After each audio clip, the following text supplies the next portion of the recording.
here to College Basketball Review Studio. Matt Majinski, Dan Siegel, Ariel Putterman. We're back for teams 80 through 71 in our rankings. Heading into the college basketball season, of course, we vote on this. It's a panel.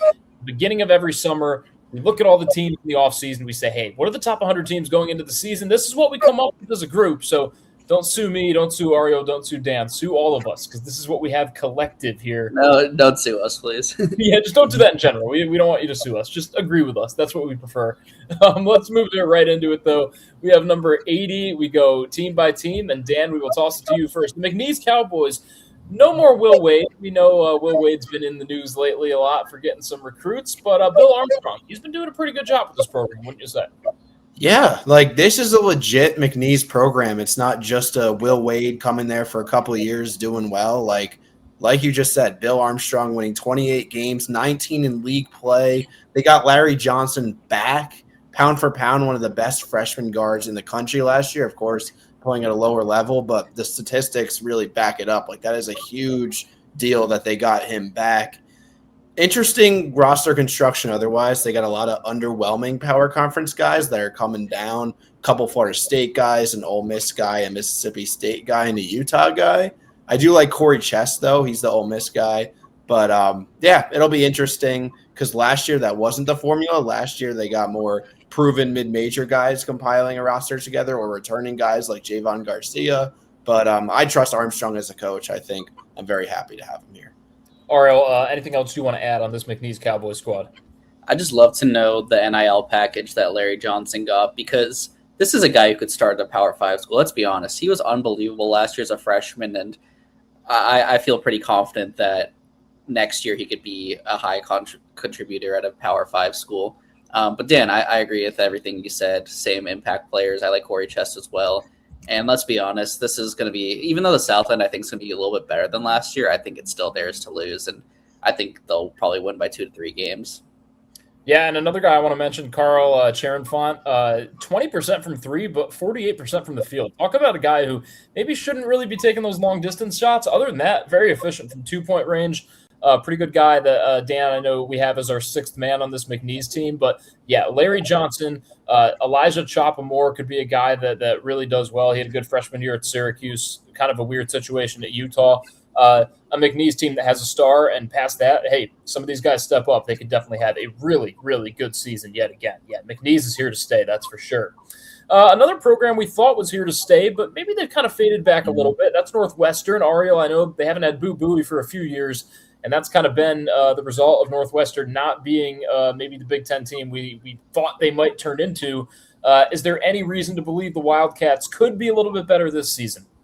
There is reason to believe, but when you lose a guy like Martinelli, who's obviously irreplaceable, it's going to be hard for them to make up that production. I mean, maybe Jack Karasinski can do that, the Bellarmine transfer. He averaged over 20 points per game last year.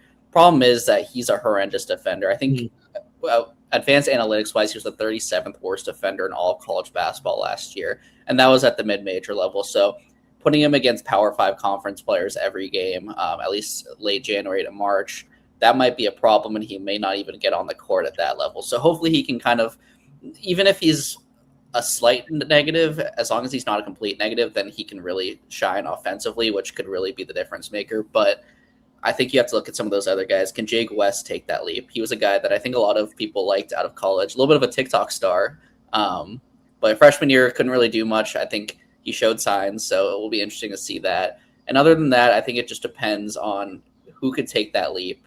If it's Jake West, if it's some of those other guys. So do they have a talented roster? Probably not as talented as most of the Big Ten schools, but Chris Collins has shown that he can do more with less before. So it'll be interesting to see if he can do that again. Dan, what's your sentiment on this Northwestern team?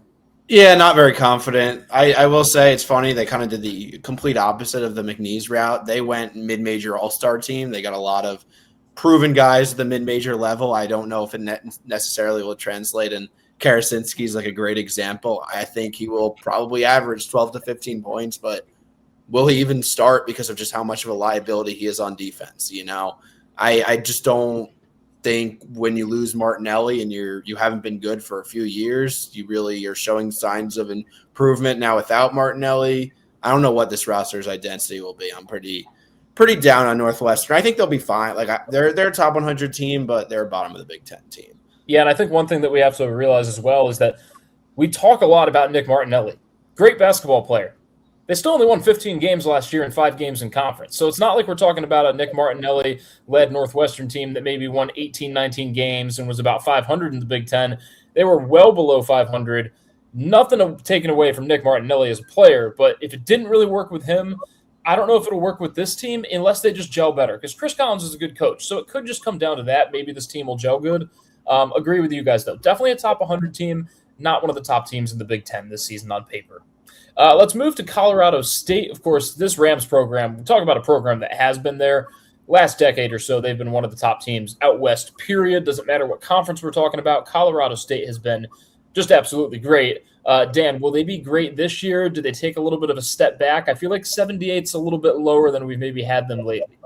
Yeah, 78's lower, I think, because of what we remember from last year. We all kind of remember Colorado State being a little bit underwhelming, but I think that's only by their standards, because in Ali Farouk-Manesh's second year, they won 21 games. Like, it was not a great year for Colorado State, but I'm confident they take a step forward here. They've got a lot of returning talent. All 5 of my projected starters for them all are returners. There's a stat that Torvik puts out in the preseason called effective experience, which is just your number of D1 years on your roster on average based on like weighted by like the number of minutes they'll play.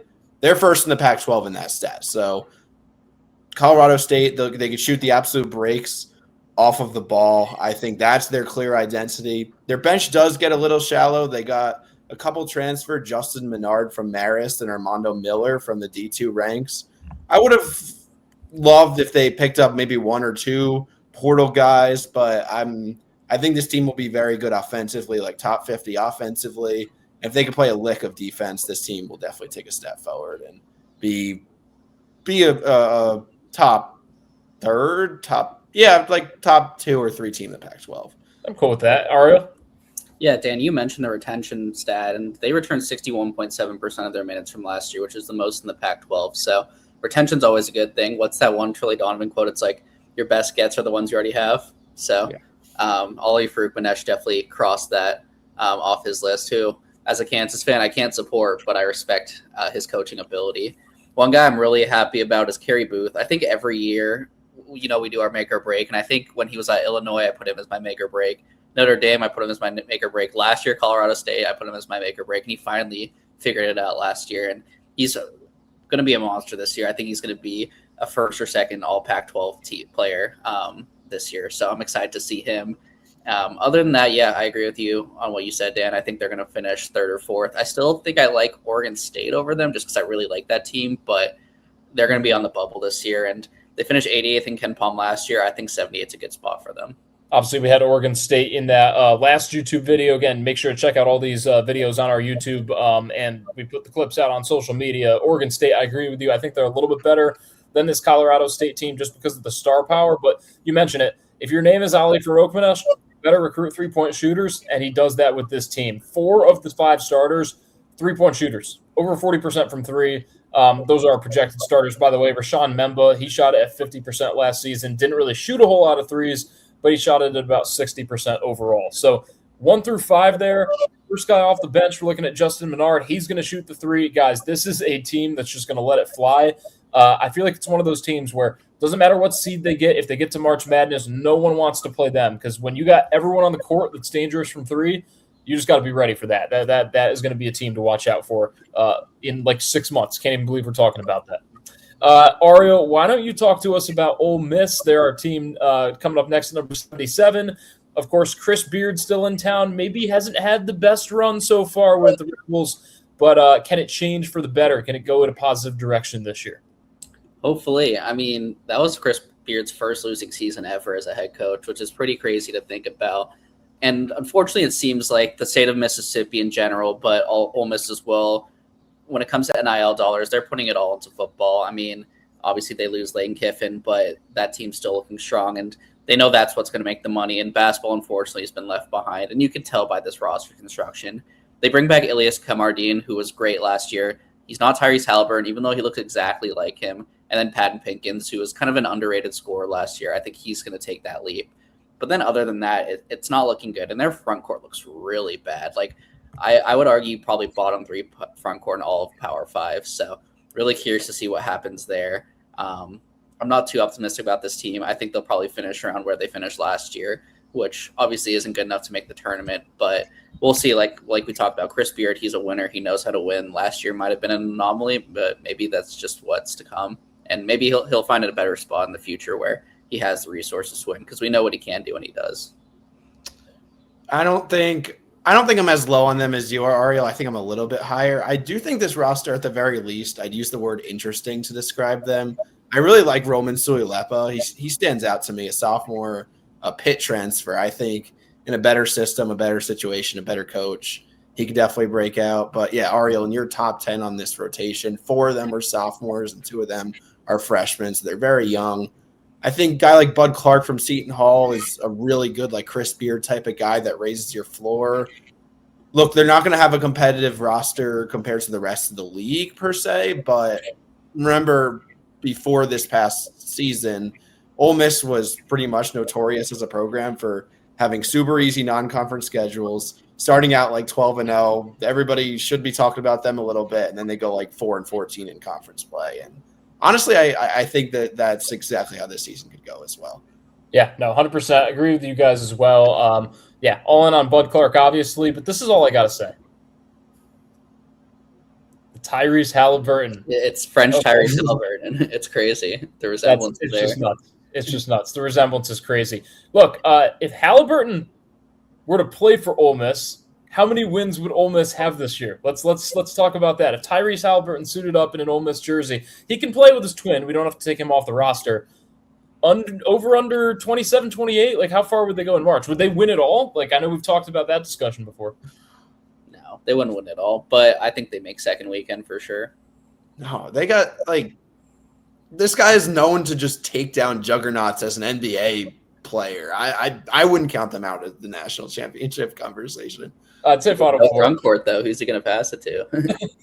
Doesn't need to. He's just better than everyone. That is true. Yeah. Maybe he brings someone with him. Who knows? Let's move on to number 76. Staying in the SEC though, it's South Carolina. It's the Gamecocks. No Tyrese Halliburton doppelganger on this team, but they do have Lamont Paris at head coach still. They do have a roster that has definitely not been one of the best in the SEC lately. Dan, is there optimism this season? We got him at 76, so we must see something that some people don't.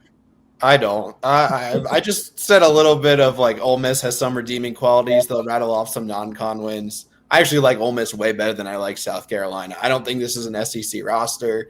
It's weird because Lamont Paris had that one-off like great season when he got to South Carolina, and we're like, oh, look at this program. Like they're in good hands. And he just hasn't been able to replicate that. A lot of that has just been lack of resources compared to the rest of the league. But we're evaluating this based on the roster right now. And my first question is a very important one. Who's going to provide a bulk of the offense here? And it was Corey Mincy that was George's pick, and he's gotten steadily better and better. He was a nice piece at George Mason last year, but you see a guy that's going to rise into a SEC caliber, like, leading scorer? I don't think so. Same with like a Davion Hanna. Very interesting, was recruited by Alabama, had a tiny bit of run as a freshman. I think he could be an SEC player. The proof of concept is there, but I don't think this is an SEC roster. I'm not feeling very good about this South Carolina team. Ariel, what are we thinking here? Yeah, you take out that 26-8 season that you mentioned. He's gone 11-21, 12-20, and 13-19. So the wins aren't there. I think obviously that was an anomaly season. That's probably kept him his job for a couple years, but the results just haven't been there. And I like Cam Heide. I think he's a do-it-all kind of dirty work guy, and Corey Mincy's awesome as well. But I agree with you, Dan. I just don't think this is a team that can compete in the SEC. They're probably going to finish last, if not bottom 2, bottom 3, and maybe those overseas guys, Juan Fernandez, Hugo Lopez, take a leap and help them with at least their depth, but it's going to be tough for them, and probably the best conference in college basketball right now. Yeah, and I feel like and we'll have to talk about that later too, because wow, you're just dropping that here on this podcast. It's been the last 2 years, so I'm going to assume it goes again. Maybe Big Ten. Fair enough. We'll see. Yeah, it's just I agree with you guys. Like I don't know how they snuck into number 76 other than we have a South Carolina guy in George Bagwell that puts his CBB rank here. So I'm gonna have to double check and see where he put it because I don't think I had him in my top 100. It feels like maybe you guys didn't. So did George have him in the top 25? I don't know. Maybe we didn't proofread it enough. But yeah, I'm not in love with this roster. I don't have to say anymore because you guys already did. We'll go on to a team that I really do love, and maybe it's just Big East bias. Maybe it's just because I wrote the article. Dan, do you love Georgetown's roster as much as I do? Because I'm a big fan of this team. Yeah, I like it better than the last two rosters we've talked about. I will say, like, the Ed Cooley experiment has not worked out, but they have some intriguing pieces this year. The Jalen Lowe thing at Kentucky was weird, like super weird. Still not sure he's a winning player, but I think this is a team that will do some things well. I do like the front court a lot. Is it Joel McCott? I don't know how you pronounce that name, but the Charleston guy. Yeah. He definitely looks like a promising player. Yeah, like defensive menace. I think he had nearly 3 blocks per game, super efficient on the defensive end. NJ Benson is a nice Big East caliber rim running center. I believe he was at DePaul last year. Ariel, I'll let you talk about Marco Jackson. He had injuries, but he had his moments at Kansas as well. I think the roster is there. Sure, I see the vision. I just don't see how this is different than other Georgetown teams that also didn't work out under Cooley. So it's kind of just like trying it again. What do you think, Ariel?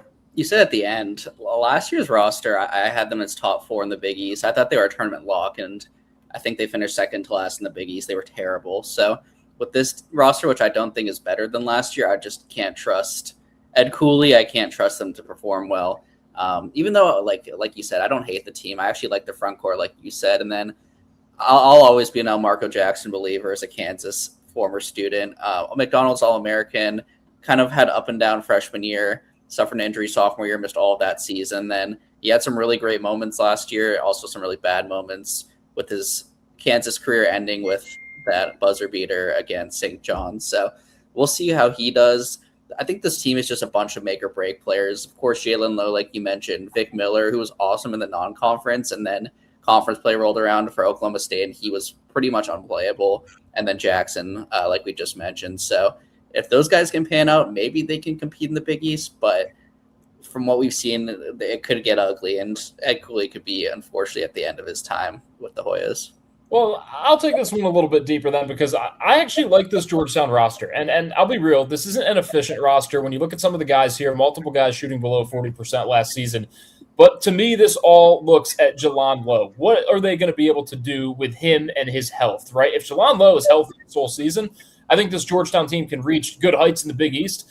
If he isn't healthy, if he doesn't, recover from last year, if he has a setback, where does this Georgetown team go from there? Because when he was healthy, he was one of the best players in college basketball, one of the best scorers, at least in Power 5 hoops. Last season, we didn't see that at all at Kentucky. So to me, it kind of relies, not to be funny about it, but on his shoulders, right? It relies on Jalen Lowe's shoulders. Will it be healthy or not? To me, guys, that's kind of everything that we have to look at with this Hoyas team. Can he be a 16 or 17 point per game scorer, or will he be going through those injuries and having an inefficient year? Yeah, that's Georgetown for you. How about a former Big East team, kind of a rival of Georgetown? Dan, I'll toss it back to you first for this one, the Pitt Panthers. Yeah, so I guess they're just giving it one more shot with Jeff Capel and just running it back, trying it again, seeing if they got something here. I don't hate the roster. I'm saying that again, but the thing is, every single team that Jeff Capel has had, their team has underperformed. Even that one team that had an element of success, they were around a 32 team, won a couple of tournament games. That should have been way better than a first 4 team, looking at that roster and looking at the NBA talent that was on that roster. So looking at a team like this, you got Nate George, who's continuing that bottom of the ACC roulette, going from Georgetown to Syracuse to Pitt. I'm expecting the same exact thing, like a super low efficiency, 10 to 12 points per game. Bayandongo, another Georgia Tech guy, I think his advanced stats look better, but not like a leading scorer on a team type of guy. And then you got some mid-major guys, but same thing as usual, like not the best, not the guys that everybody was after in the portal. They kind of went a step below, and I'm not trusting Jeff Capel, like, oh, he got this hidden gem here. He scouted and found something that the industry didn't. So, yeah, I think a similar sentiment to Georgetown. Is the roster fine? Yeah, it looks like an ACC roster. I just don't trust the coach. Ariel, do you trust it a little bit more, just given what we see on paper here? I don't know, but I think we have to stop for a second and give Jeff Capel a round of applause because he's made it 9 years at Pitt, and I think he's been on the all right. Let's do it. hot seat for probably the last 7, but every year he just walks into the arena and he puts on his button down or quarter zip, whatever he wears, and gets on that sideline. So massive respect to him for continuing to get a contract and finding his way back onto the court for another year. Other than that, yeah, I don't love this team. I mean, maybe Jaleel Bethea finally figures it out. He's I think, top 10 recruit coming into Miami. Was obviously part of that disaster Larinaga team when he left halfway through the year, and then went to Alabama, didn't even sniff the court.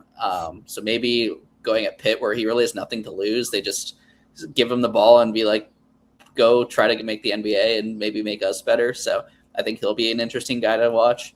Other than that, though, yeah, I mean, you're just picking up a bunch of guys who are at the bottom of the ACC and hoping that they can take you to the top of the ACC, which isn't a proven formula of success. So not counting that to work, but we'll see. I don't think it's the worst roster ever, like you mentioned, Dan, but if history repeats itself, which it probably will be, then they'll finish probably 74, maybe even a little bit worse. Yeah, they definitely are relying on guys that haven't really proven it to prove it this year, and hopefully maybe if they have the ball in their hands more with less pressure, they can do that. I do like Baye Ndongo from Georgia Tech. Having him with our mighty, I think this was a team that struggled to rebound last year.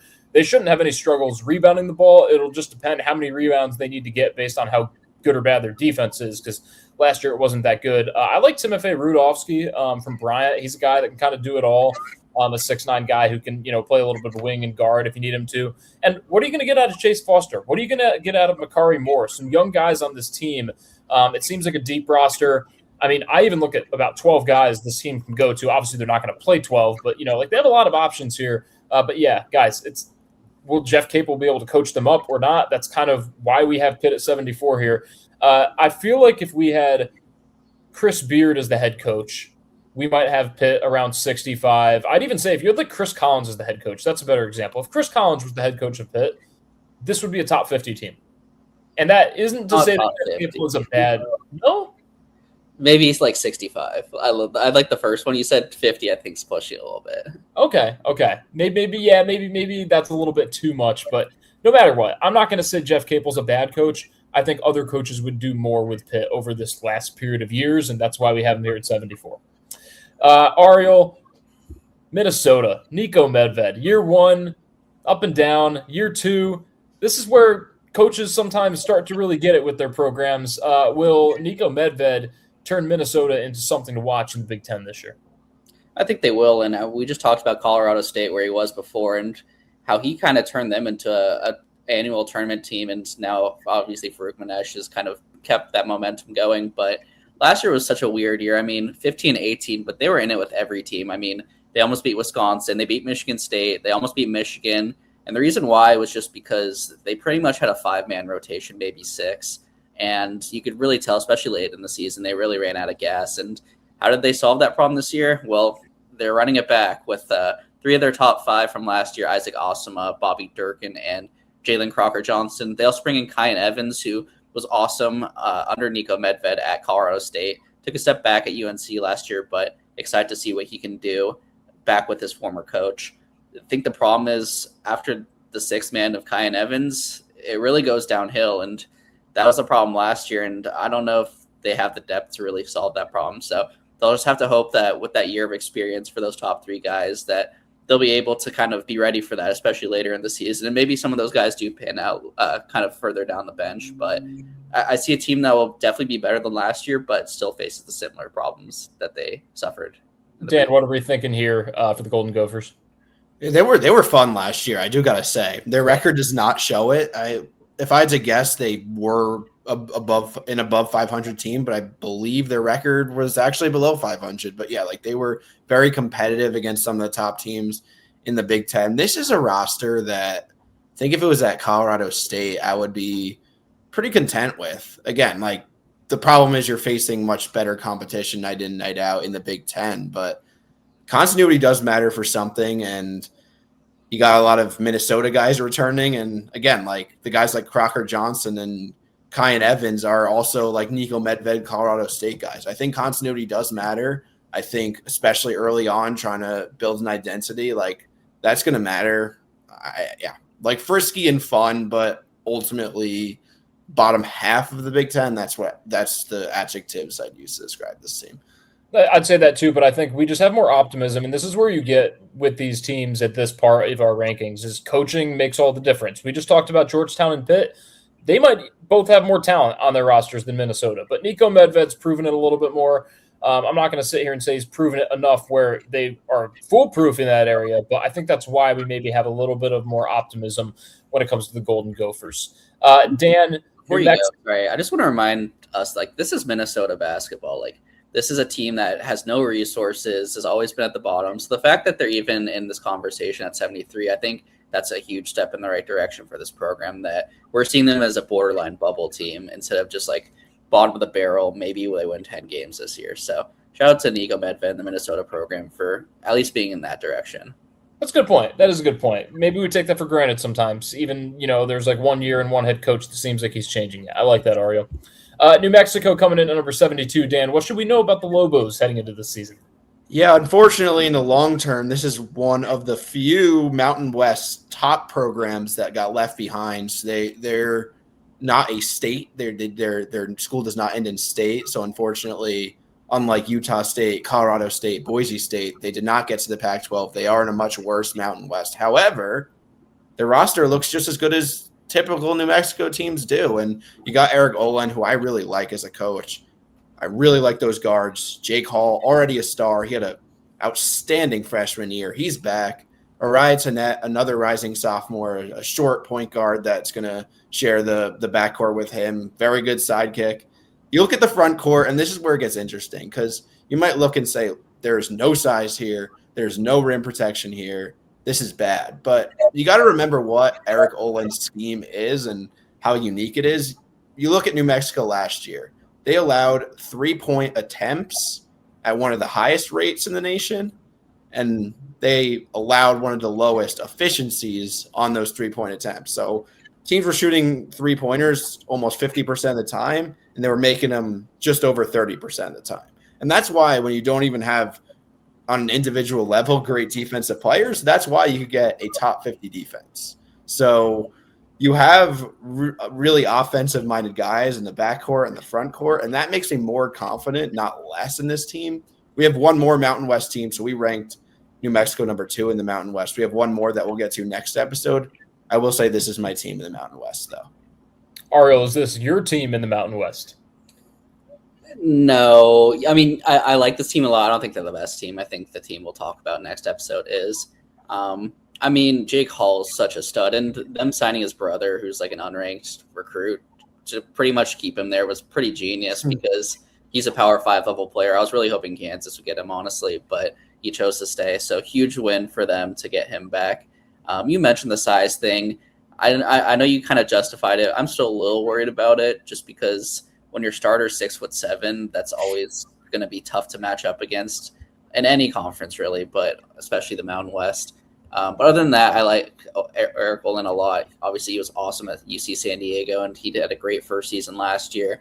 And I like the balance on this team. It's very offensive, defensive balanced, and I think that's going to bode well for them. And I'm pretty confident in them finishing second in the Mountain West. I would be shocked if this team, with the floor that they have, I don't think that they'll fall any lower than that unless a team just outperforms and has an incredible year.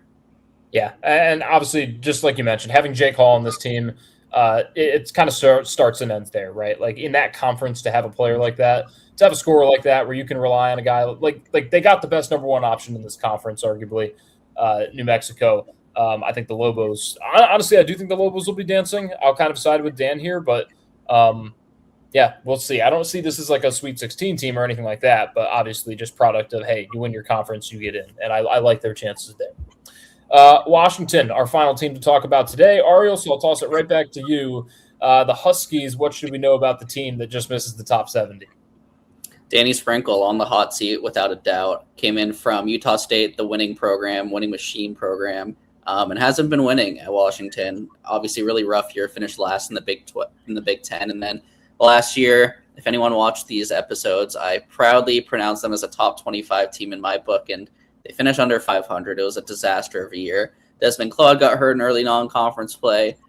Zoom Diallo at up and downs. Hans Steinbeck was probably the lone bright spot. So obviously him losing him going to the draft. I think he was the lottery pick.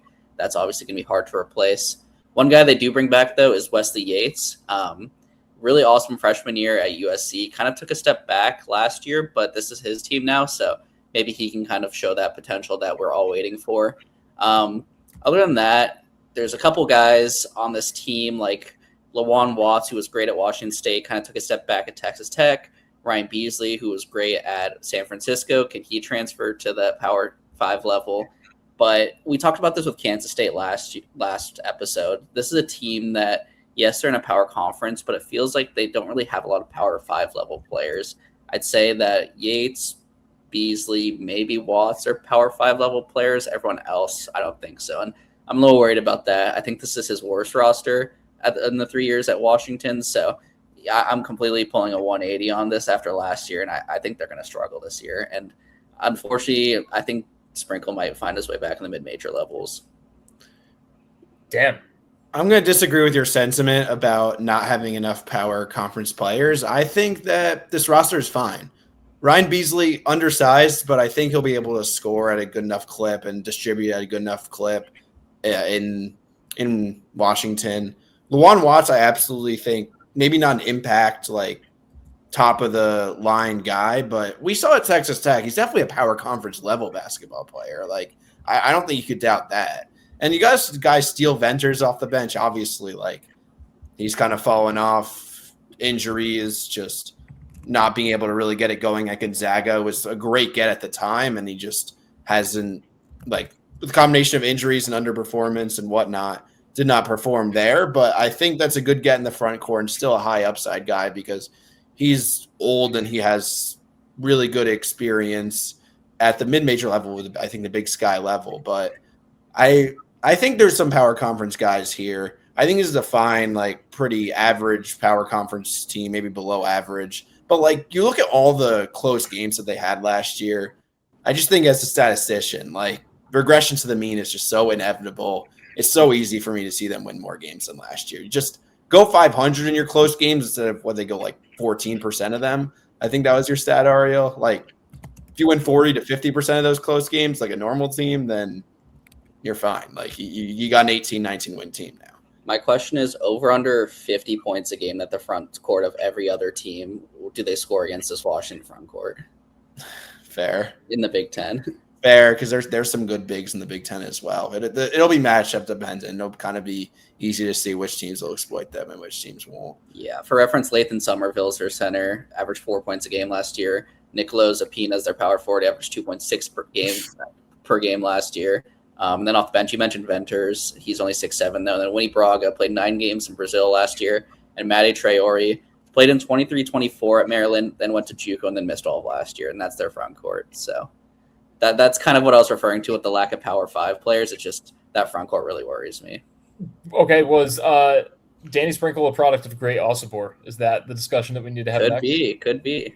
Or just a product of Utah State, and it's just impossible. Like, I could coach at Utah State. I'm winning like I agree. All right, like, yeah. And how many games would you win at Utah State with Tyrese Halliburton? That's the question of the episode. I'm winning the Pac-12, or at least competing with Gonzaga. I love it. Those are our 10 teams today. But, guys, we can't let you go before we get to our game of the episode. This is a game we did back in episode 1. We call it Keep 3, Cut 5. We are doing coaches from this episode. So I got 8 coaches from this episode that we just talked about. You guys, Ariel and Dan, have to keep 3 and cut 5.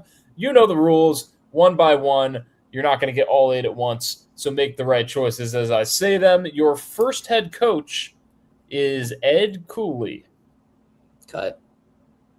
Asked me 4 years ago, I'd say keep.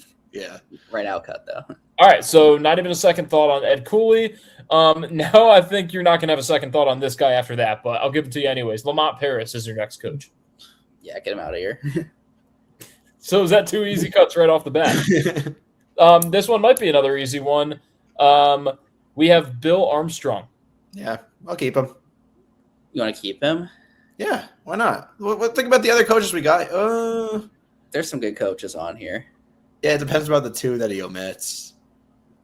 I just don't think he has enough experience for us to keep him. But I see what you say that we're gonna miss two of them. All right, I can be swayed. We will have to be more aggressive down the line though, because now we're keep 3 cut 2. So you're cutting Bill Armstrong. Yeah, sure. Your next coach is Danny Sprinkle. I feel like we got to keep him now. Let's look at who's left. So we got Chris Collins. I'd take over him. Farouk Manesh, I'd take over him. Chris Beard, I'd take over him. Jeff Capel, I wouldn't. I'd take over him. And Olin, I'd take over him. So with 3 cuts, I feel comfortable cutting him. Or 2 more cuts left. Yeah, so we'd have 1 more after this. We got to keep 3 of the next 4. All right, you can override me again. That's fine. So you're cutting Danny Sprinkle. I'll let you have the next one, Dan, whoever it is. I'm just saying it's your fault if we get to a bad spot now. So I'll take the blame. Just to remind it, you've cut Ed Cooley, you've cut Lamont Paris, you've cut Danny Sprinkle. You cut Bill Armstrong or you kept him? We have not kept anyone yet. So you've cut Cooley, Paris, Armstrong, and Sprinkle. This says a lot about teams 80 through 71. Nico Medved is next up. Yeah. Easy. Check. Yeah. All right, so Nico Medved's your first keep. You still have to keep 2 more. You can only cut 1 more. Jeff Capel's up next. Worst coach on the list. Cut. You're cutting Jeff Capel. So I don't even have to tell you. You're keeping Chris Beard. You are keeping Chris Collins. I think that was right. Do you think we got the right 3? I think you could argue we got the right 3. Collins. You cut Cooley, Paris, Armstrong, Sprinkle, and Capel. Who would you argue, Dan? If we could swap right now, who would you swap?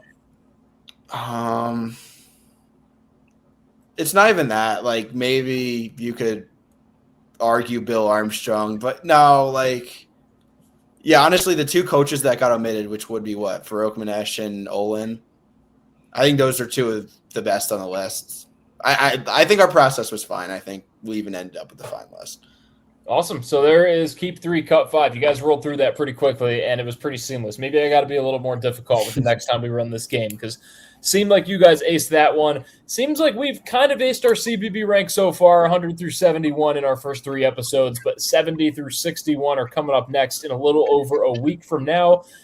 For Dan Siegel, for Ario Puderman, I am Matt Majinski saying thanks for watching, thanks for listening. Make sure to hit that subscribe button, and we'll talk to you next time.